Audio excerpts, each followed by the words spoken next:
Hey guys, what's up? It's Brandon Body Logic here at the HyperHuman Headquarters, and we're back with another superhero psychology breakdown. Now, this is sort of a continuation of the previous videos about the psychology of Thanos. I did two parts. I go in depth, a lot more than what they show in the movie, but we really get into the nuts and bolts of what makes Thanos tick and how he believes what he's doing is merciful and why he believes he's just as heroic as the heroes that are trying to stop him. So I'll link to those two in the description below. And if you're new to the channel, please subscribe and like, and let me know in the comments below if you like this video, if you like this breakdown. But in the end of part 2 of the Thanos psychology, I said I was going to give the polar opposite to that frame of mind. The positive to his negative, the alpha to the omega. We're talking about Captain America. So if you're familiar with Thanos, one would consider him to be a little insane. Now, if you read the comics, he definitely was insane. He was a little bit more deranged. But in the movie, they made him a little more grounded. He wasn't as insane, but he was more of kind of like a radical. That's kind of like a more appropriate word. His ideas, his solutions, his approach of extinguishing life as a means of balancing things was radical. And if you look at the psychology a little bit deeper, there's a polar opposite in the film, even though it's a brief moment. It makes for better storytelling, and it has to do with someone that is just as radical, and that is Captain America. That's right, Captain America is just as radical as Thanos, just on the other side of the spectrum. Now, I don't know if they did this on purpose, for the movie, but it just so happened to be this way that all of the promos leading up to the movie, one of the most anticipated scenes was when people wanted to see was when Cap was holding Thanos back and he got his hands on the gauntlet. It was like screaming out. It was a really intense moment. Now, there were all these theories of how he was possibly able to do this against, not only a powerful being like Thanos, but a being with the Infinity Gauntlet fully assembled, nonetheless. So, but if you saw the movie, none of those theories that people had out there were correct. So, once you kind of like distill all that down and make a conclusion, it was really a symbolic clip. It was a symbolic expression. This moment was meant to tap into the psyche. Okay, so you're looking at what happens when an unstoppable force meets an immovable object, metaphorically speaking. You'll remember this famous phrase from The Dark Knight. Another two characters, Batman, Joker, who are polar opposites, but basically the same person. In the clips that we've all seen, as well as the movie, we see a brief moment where Thanos is taken back a little bit by this person, this individual, who is willing to die and lay his life down to fight for the ideas that he values over everything else, which is, for Cap, the preservation of life. This is the polar opposite of Thanos' paradigm, which is to extinguish life or to sacrifice life. So, Alpha means first, right? Captain America places life first.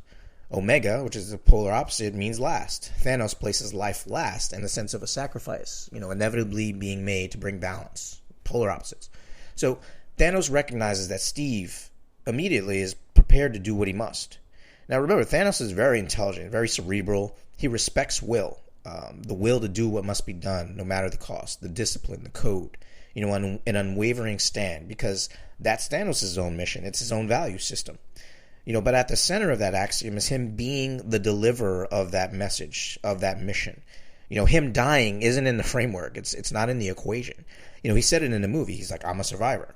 So he's willing to do whatever it takes, except sacrifice his own life, because he's the one that's supposed to bring the balance forward.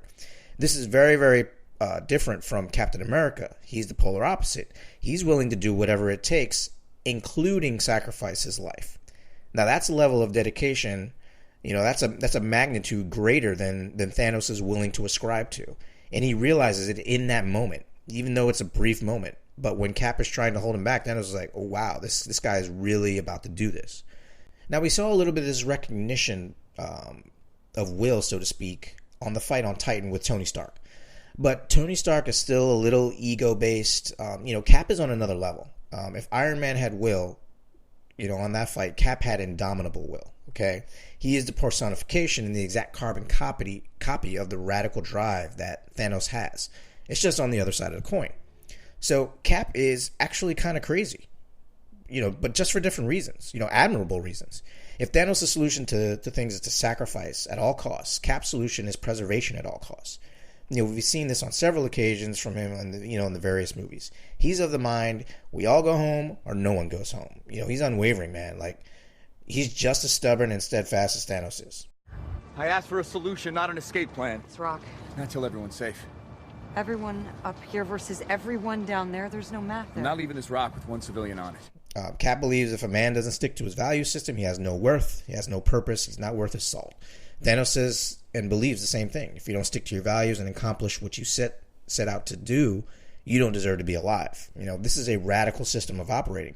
But even Captain America at times had some unrealistic ideas, but there's something admirable to his approach and his, steadfastness. He was a little idealist, just as there's something admirable to Thanos' steadfastness, but also something deplorable about his approach at the same time and how he suggests, to bring balance by sacrifice.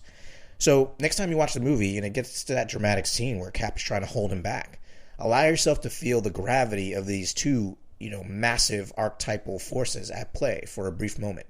It's light and dark. It's yin and yang, diametrical opposition, but pretty much cut from the same cloth. They're like the same person. So you get to see what happens when an unstoppable force meets an immovable object. Even if it's only for 2 seconds, it's still pretty powerful. So that's it for me, guys. I just wanted to drop that really quick. Thanks for watching. If you like this video, leave a comment below. And of course, like and subscribe so you get updated when I put more breakdowns like this up. All right, peace.